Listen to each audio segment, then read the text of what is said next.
ఎవరినైనా మార్చాలని మీరు అనుకుంటున్నారా?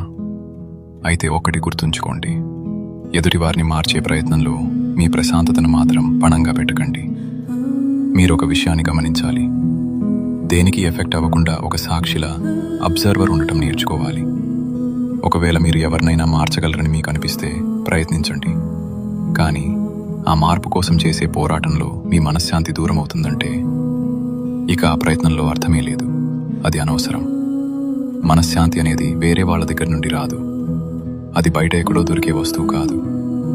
శాంతి అనేది ఇప్పటికే మీ లోపలే ఉంది, కాకపోతే అది పక్కవారి వల్ల వస్తుందని మనం పొరపడుతుంటాం.